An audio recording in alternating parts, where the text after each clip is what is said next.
Today I'm going to explain the experiment number 6 of physics 1, elastic collision in one dimension. Actually, this experiment is related to your theoretical chapter 9. So in chapter number 9, you will study the concept of collisions. I think we already completed the inelastic collision. Am I right or not? So we are going to follow the same thing, but in the inelastic collision, we don't have the graph, but for elastic collision, we have the graph work. Okay, so we are going to get some idea about the elastic collision. So what's the difference between the elastic collision and inelastic collision? Only two things. In elastic collision, your kinetic energy and the momentum is conserved.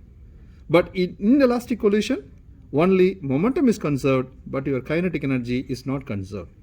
So in this experiment, what we are going to do, we are going to verify the principle of conservation of momentum. So we just read what is given in the objective. What is given in the objective? To verify the principle of conservation of momentum for elastic collision in one dimension. So we are going to verify the momentum principle. Let's just see the apparatus. What are the apparatus today we are going to use? We are going to use the same air track, and for today's experiment we are going to use two gliders. Okay, and also we have to kept two photo gate. Photo gate 1 will be here, photo gate 2 will be here, but in between photo gate 1 and 2 you have to place your second glider. Understand, my dear? But what you are going to do before that, we have to measure the mass of the gliders. What should be the mass for the first glider? What should be the mass of the second glider? We have to measure before we start the experiment. Clear?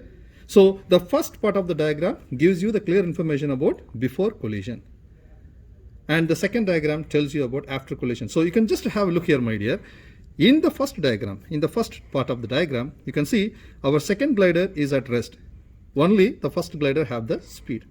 So when you push the first glider, what will happen? The first glider crosses the first photo gate, and this photo gate will measure the speed of the first glider. But your second glider is at rest. That means the speed of the second glider is 0 before collision. So when you push the first glider, when the first glider come in contact with the second glider, what will happen? Both glider will attain the speed. So what will happen? When the first glider hit with the second glider, what will happen? Your second glider will move to the right hand side, but your first glider will move to the left hand side. Why? Because of the elastic nature. And that information is given in the second diagram. Clear? Clear, my dear? So the photo gate 1 measure the speed of the first glider, but the photo gate 2 measure the speed of the second glider. So this is our experimental procedure. And for this, what we are going to do, we are going to use the principle of conservation of momentum.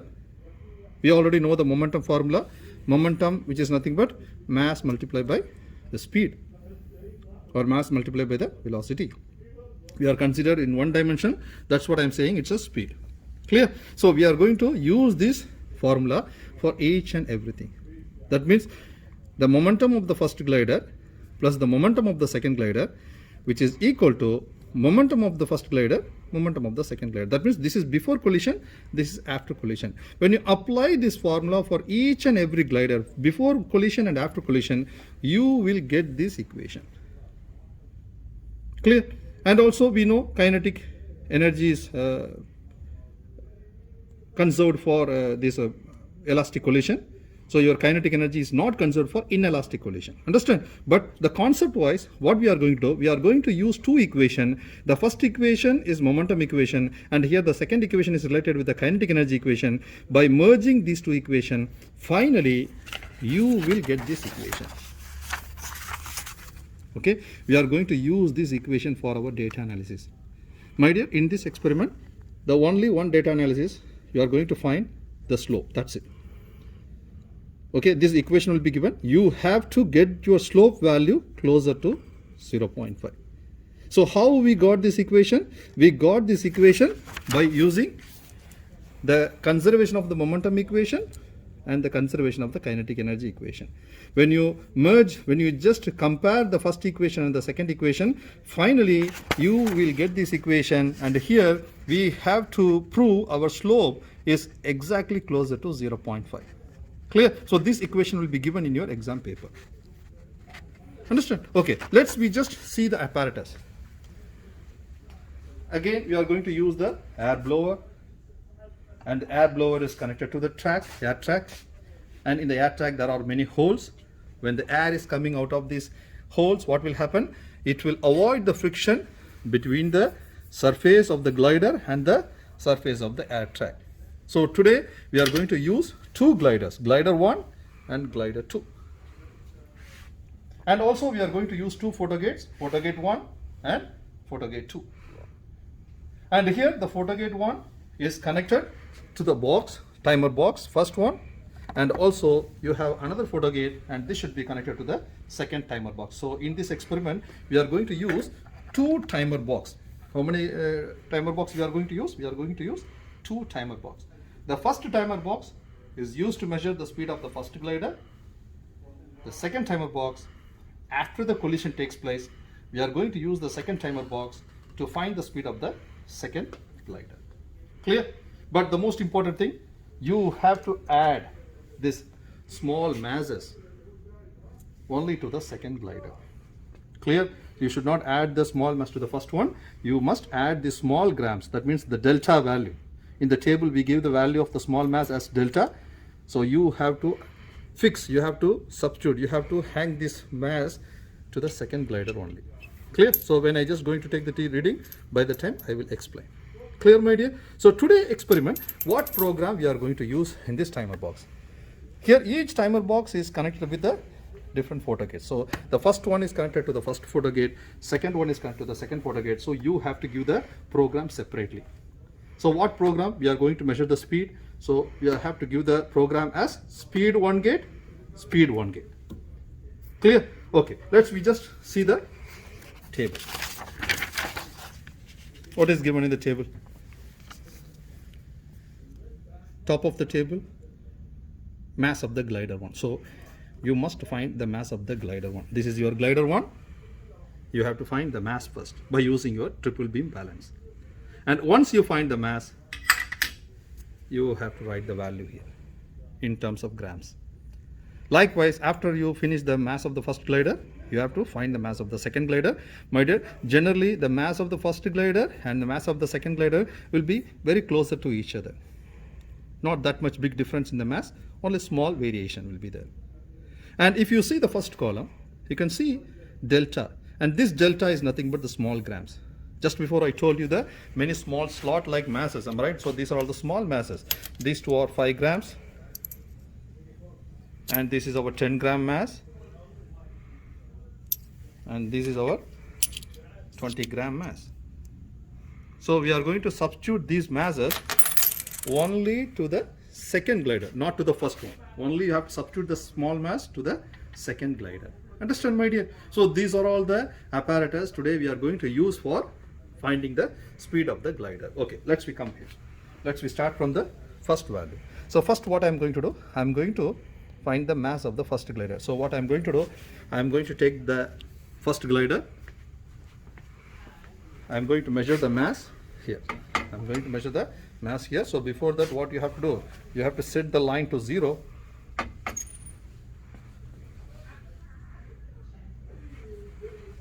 Okay, it's okay. It's exactly the line. This line should match with 0 before you put this glider on the pan.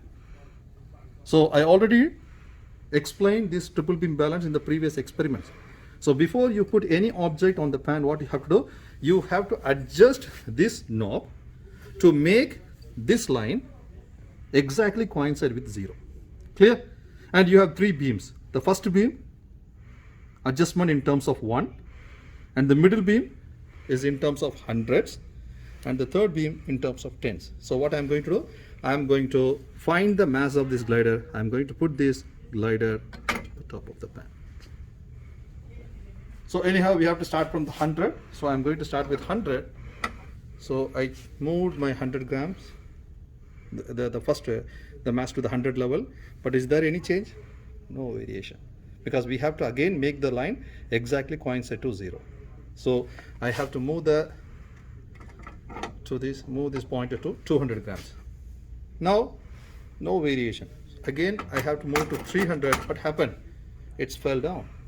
The line fell down, am I right? So what I have to do, I have to make this pointer again to 200 grams. I have to go back to the previous level. Now I have to touch the 10 level. I have to move the pointer in terms of 10. So I have to move to 10 grams. What happened? 10 grams, immediately the line fell, so it will not work. So I have to make the pointer to 0 again. Now I have to touch only the one level.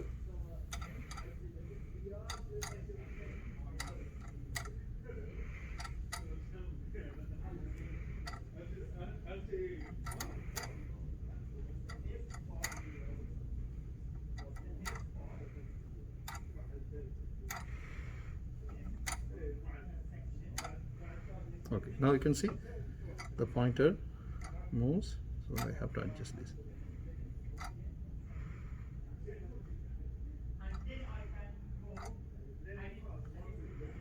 Okay.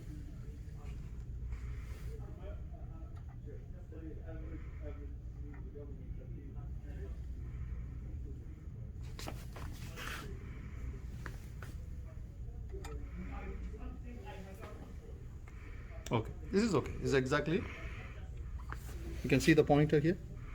I think it's exactly to 0, am I right? No, it's fell down. I don't know. Yeah, you can see the line exactly coincides with 0. Now I have to find the mass value. So 200 here. Here in 10 level, no value. But in the 100 level, we have 200. But here in 1 levels, we have the pointer in the middle. So it's exactly 4 point, the pointer is between 8 and 9. So that means it's exactly 4.8. 4.8 here, here 200. So total, what's the value? 200 plus 4.8 gives you, why I just wrote 4.8? Because here the middle pointer is between 0.8 and 0.9. That's what I just write 4 point. I have to take the least value. So 204.8. I'm going to take this value. I'm going to write here 204.8. Clear? In such a way, you have to find the mass of the second glider. So what I'm going to do, I'm going to take this, I'm going to move back, and I'm going to place this pointer to its original position. And now I have to adjust this again.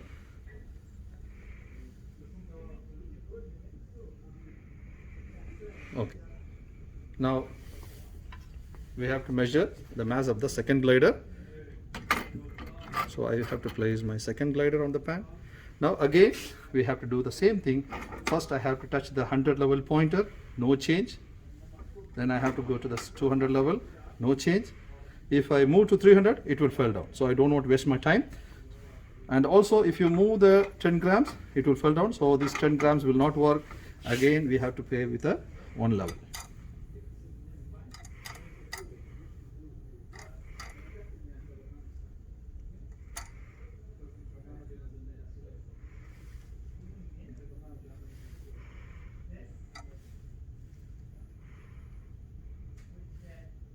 Okay, I think the line exactly coincides with 0.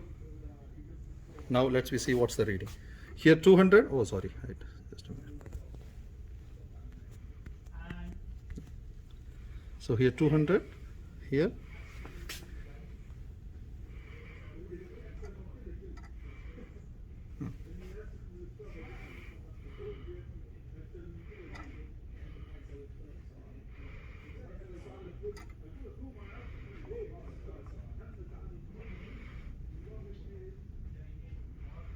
Okay, so 204.1, because the pointer is between 404.1 and 2. The pointer, you can see the middle one. The middle, there is a pointer. It is exactly between 4.1 and 4.2. So I have to take 4.1 in the first scale. In the second scale, I have 200. So 200 plus 4.1 gives you 204.1. You can see the difference, because only small variation. Here we have got 204.8. First glider mass is this. My second glider mass is exactly 204, but only small variation. So once you find the mass, we have to find the value here. The only thing, we have to find the speed of the first glider and the speed of the second glider. Once you find the speed of the first glider and second glider, the rest of the things are calculation.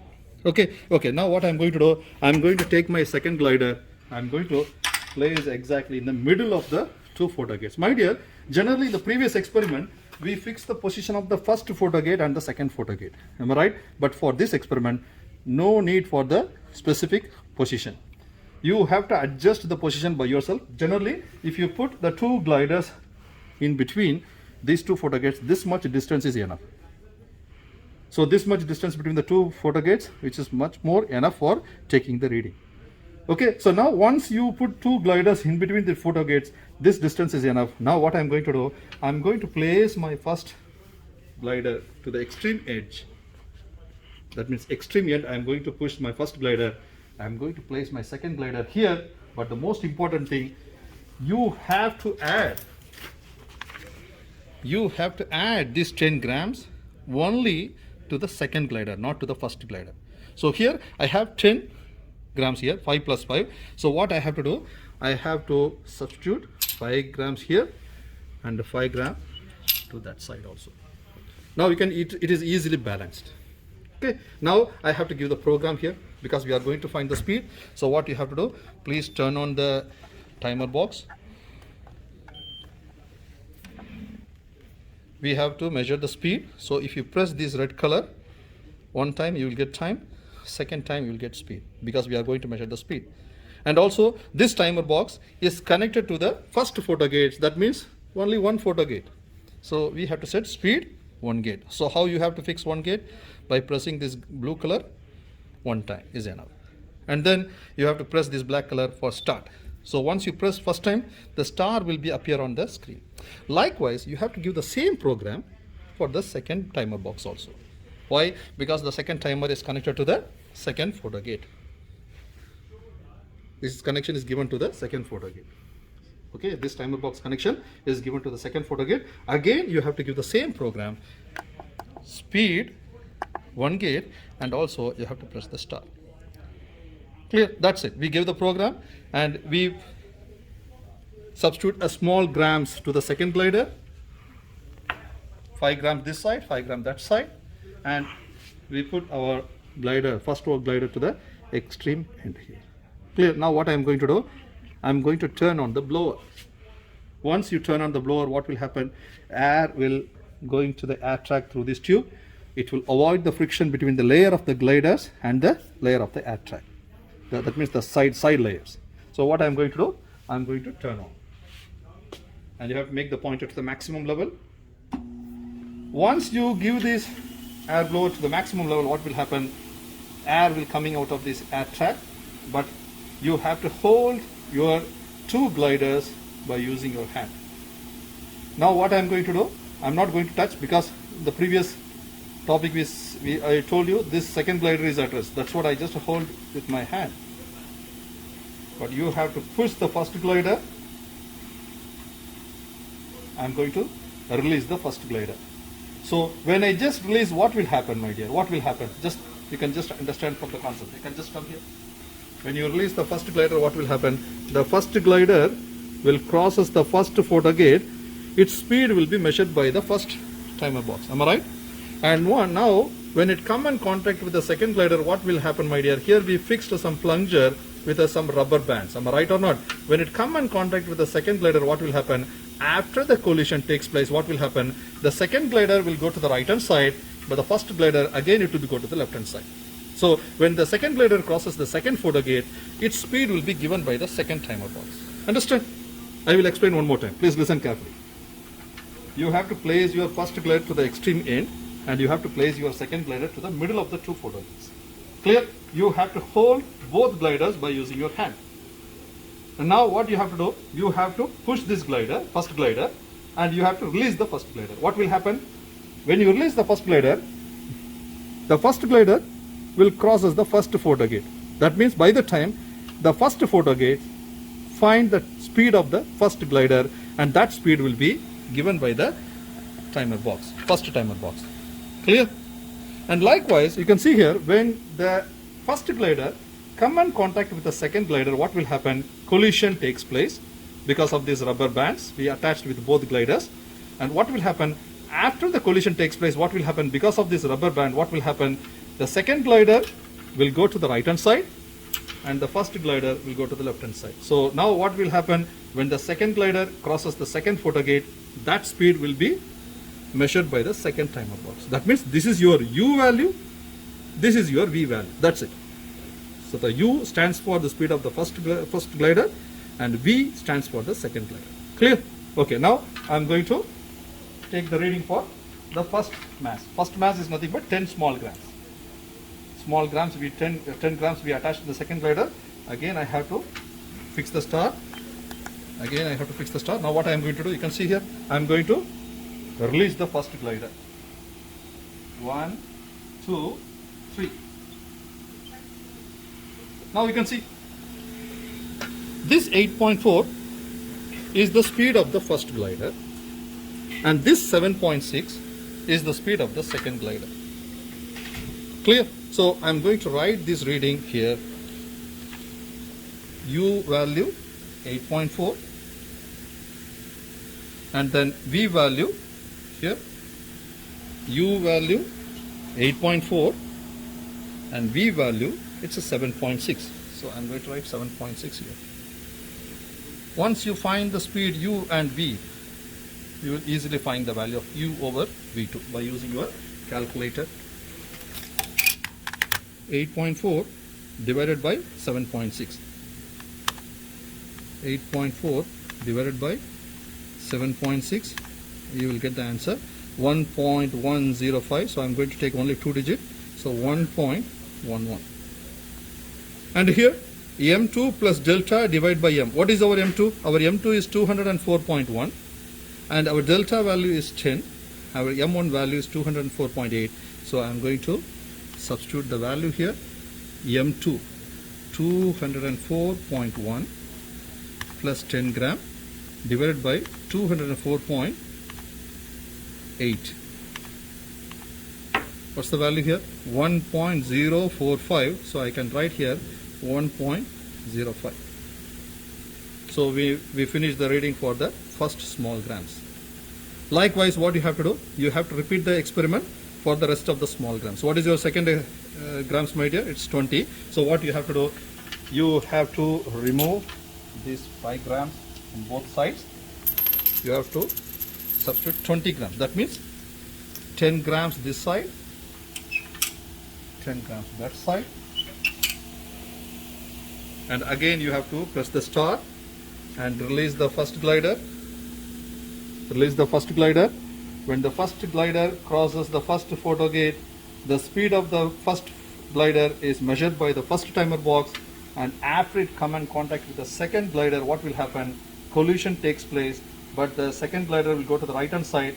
When the second glider crosses the second photo gate, that speed will be measured by the second timer box. Likewise, you have to complete the entire table for each small grams. But the most important thing, this small grams only substitute the second glider. Clear? So once you complete this table, you have to draw the graph for U over V2 divided by M2 plus delta over M. That means this is your y-axis values, this is your x-axis value. When you just draw the graph, U over V2 will come here, and here M2 plus delta over M1 will come here. My dear, no unit. Why? Speed over speed, no unit. Mass over mass, no unit. So don't write any unit here. But the most important thing, you have to fix the point very carefully. Clear? Now you have to connect the points by using your ruler. Choose any 2 points and find the slope.